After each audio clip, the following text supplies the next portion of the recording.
جب شیعہ سنی دو فرقے بڑے وجود میں آئے, جن کا ابھی تک فرقے تو بہت سارے بنے تھے, بہت سارے تو ختم ہی ہو گئے, کیونکہ جو باطل چیزیں زیادہ پنپتی نہیں ہیں, اور پنپتی بھی ہے تو ایک جگہ قائم نہیں رہتی. آپ اگر 1200 سال پہلے کے شیعہ کو دیکھ لیں تو الگ تھے, 200 سال بعد والے الگ, آج الگ, تو وہ بہت یعنی ایک جگہ نہیں. آپ اہل سنت والجماعت کو دیکھیں گے نا تو جو 1200-1300 سال پہلے تھے آج بھی اسی ٹریک پر ہیں وہ, خاص طور پر جو ان چاروں مکاتب فکر کو فالو کرتے ہیں, حنفی, مالکی, شافعی, حنبلی. ان کے اصول 1300 سال پہلے لکھ لیے گئے تھے, مسائل بھی لکھ لیے گئے تھے, تو اب اس سے ہٹتے نہیں ہیں یہ.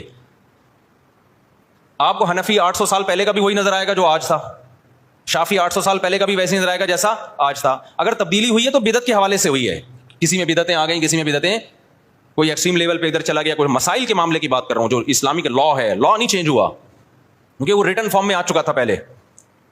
تو اب میں عرض کر رہا تھا کہ دو فرقے بڑے وجود میں آ گئے. ایک کو کیا کہا جاتا تھا شیعہ, ایک کو کیا کہا جاتا تھا سنی. تو سنیوں کا جو اصول اور ضابطہ تھا وہ یہ تھا کہ قرآن سے مسئلہ دیکھا جائے, پھر نبی صلی اللہ علیہ وسلم کی صحیح احادیث سے, اس کے بعد صحابہ. تو انہوں نے اس اصول کو سامنے رکھ کے ریسرچ کی, اور باقاعدہ جیسے حدیث کو ریٹن فارم میں محدثین لے کر آئے کہ بھئی اب سینہ بسینہ کب تک چلے گی, اس کو ریٹن فارم میں لے کر آؤ, کتابیں لکھو, ضائع ہو سکتا ہے علم. تو اسی طرح جو مسائل تھے, یہ جائز ہے, یہ ناجائز ہے, یہ مکروہ ہے, یہ حرام ہے, یہ مکروہ تنزیہ ہے, فلاں کام کرنے سے سدا صاحب واجب ہوتا ہے, فلاں غلطی کرو تو سدا صاحب نہیں, پوری نماز ہی لوٹانی پڑے گی, ہزاروں مسائل تھے نا. تو ائمہ کرام نے اجتہاد کیا اور مسائل کو ریٹن فارم میں لانا شروع کیا. تو جو اہل سنت والجماعت تھے وہ ان کے 4 مکاتب فکر وجود میں آئے. جو کام امام ابو حنیفہ نے کیا, اس کام سے جو متاثر ہوئے اور اس طریقے کو جنہوں نے فالو کیا, ان کو کیا کہا جانے لگا, حنفی.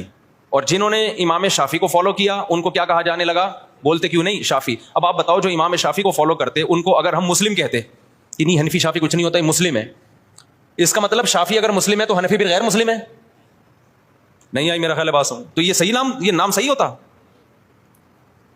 جنہوں نے امام مالک کو فالو کیا ان کو کیا کہا جانے لگا, مالکی. جنہوں نے امام احمد کو فالو کیا انہوں کو کیا کہا جانے لگا, حنبلی, جیسے کہ سعودی عرب میں. تو اللہ کا کرنا ایسا ہوا کہ یہ 4 اماموں کا فقہی دنیا میں چلا ہے صدیوں. بہت سارے مسائل میں ان میں اتفاق تھا. کچھ مسائل ایسے تھے کہ 2 امام ایک طرف, 2 دوسری طرف, کچھ میں 3 ایک طرف, 1 ایک طرف.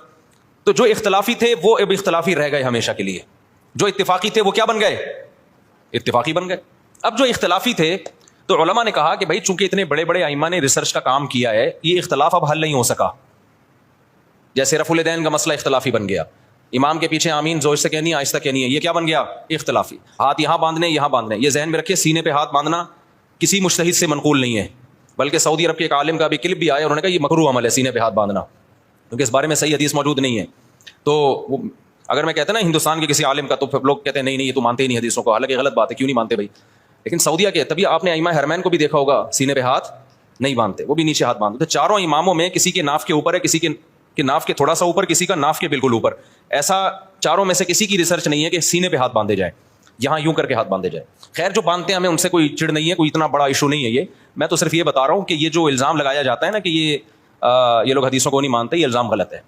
کیونکہ حدیث میں ہوتا نا تو یہ 4 اتنے بڑے بڑے مجتہدین جن کو پوری امت نے, جو تابعین تبع تابعین کے دور کے لوگ تھے, ان کو تو حدیثیں زیادہ پہنچی تھیں اور حدیث کی سند کی تحقیق یہ زیادہ اچھے طریقے سے کر سکتے تھے, یہ قائل ہوتے اس کے. تو ابن خزیمہ کی جو روایت ہے سینے پہ ہاتھ باندھنے والی, صحیح روایت نہیں ہے.